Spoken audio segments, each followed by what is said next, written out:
যুদ্ধের দামামার মাঝেও পাকিস্তান বলছে বল ভারতের কোর্টে। কাশ্মীরের পাহেলগামে গত ২২ এপ্রিল ভয়াবহ সন্ত্রাসী হামলায় দুই প্রতিবেশী দেশের মধ্যে বহু বছরের পুরনো বৈরিতাকে আবারও উস্কে দিয়েছে।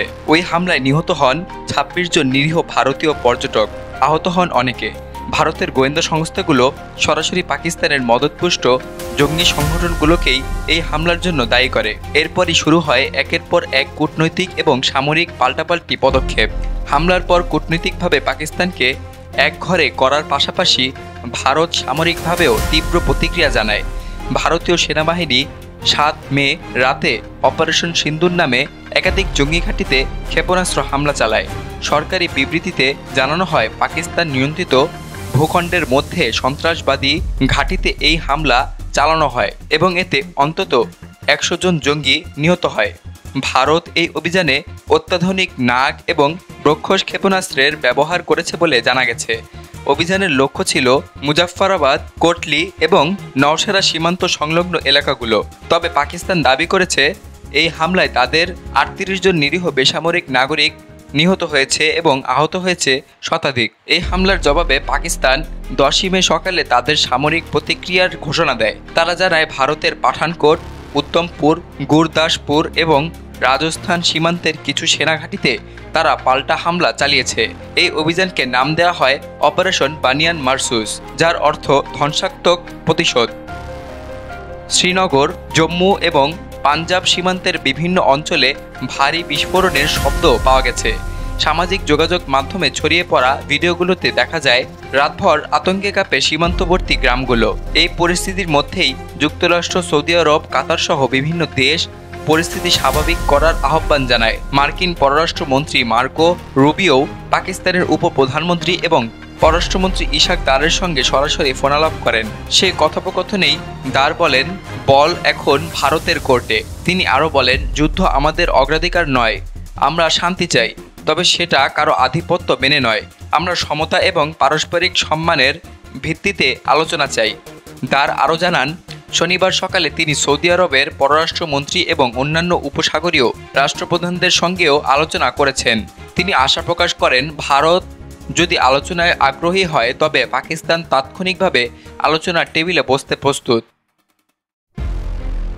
কাশ্মীর হামলার পরই ভারত সিন্ধু নদীর পানি বণ্টন চুক্তি স্থগিত করে, যা ১৯৬০ সালে উভয় দেশের মধ্যে বিশ্ব ব্যাংকের মধ্যস্থতায় স্বাক্ষরিত হয়েছিল। পাকিস্তান এই পদক্ষেপকে যুদ্ধের ঘোষণার সমতুল্য বলে মন্তব্য করে। জবাবে পাকিস্তান ঐতিহাসিক সিমলা চুক্তি ১৯৭২ স্থগিত করে দেয় এবং ভারতের জন্য তাদের আকাশসীমা বন্ধ করার ঘোষণা করে। অর্থাৎ দুই দেশের মধ্যে রাজনৈতিক এবং কূটনৈতিক সমস্ত দ্বিপাক্ষিক চুক্তি একে একে নিষ্ক্রিয় হয়ে পড়েছে। বিশ্লেষকদের মতে বর্তমানে পরিস্থিতি একটি অত্যন্ত সংকটজনক বাঁকে রয়েছে। দুই দেশই পারমাণবিক অস্ত্রধারী হওয়ায় সামান্য ভুল বোঝাবুঝিও ভয়াবহ পরিণতি ডেকে আনতে পারে। আন্তর্জাতিক সংস্থা Stockholm international piece research institute SIPRI এর মতে ভারত এবং পাকিস্তানের যৌথভাবে প্রায় ৩৫০টিরও বেশি পারমাণবিক ওয়ারহেড রয়েছে। একবার যুদ্ধ শুরু হয়ে গেলে তা নিয়ন্ত্রণে রাখা অসম্ভব হয়ে উঠতে পারে। যদিও সাম্প্রতিক সময়ে দেখা যাচ্ছে পাকিস্তানের তরফ থেকে উত্তেজনা নিরসনের বার্তা দেয়া হচ্ছে, তবে ভারতের প্রতিক্রিয়া এখনও জোরালো সামরিক মনোভাবেই প্রকাশ পাচ্ছে। এই মুহূর্তে ভারতের পররাষ্ট্র মন্ত্রণালয় কিংবা প্রতিরক্ষা মন্ত্রণালয়ের পক্ষ থেকে ইশাক দারের বক্তব্যের সরাসরি কোনো প্রতিক্রিয়া পাওয়া যায়নি। তবে ভারতের প্রতিরক্ষা বিশেষজ্ঞদের মতে পাকিস্তানের শান্তির প্রস্তাব কৌশলগত নাটক হতে পারে, যাতে আন্তর্জাতিক চাপ সামনে নেওয়া যায় এবং নিজেদেরকে একটি শান্তিকামী দেশ হিসেবে তুলে ধরা যায়। বর্তমানে দক্ষিণ এশিয়ার এই দুই দেশ পরমাণু শক্তির মধ্যে সম্পর্ক ইতিহাসের সবথেকে সংকটময় মুহূর্তে পৌঁছেছে। এই পরিস্থিতিতে আন্তর্জাতিক সম্প্রদায়ের সক্রিয় মধ্যস্থতা ছাড়া দীর্ঘস্থায়ী সমাধানের আশা করা দুঃসাধ্য।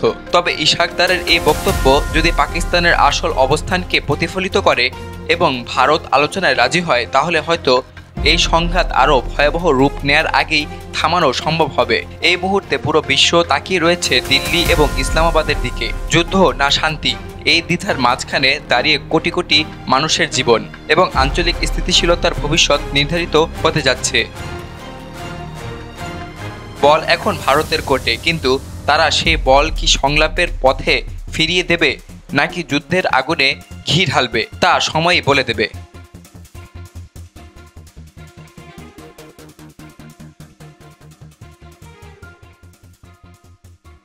বিলিয়ানুর, নিউজ ডেস্ক, বাংলাদেশ কণ্ঠ, ঢাকা।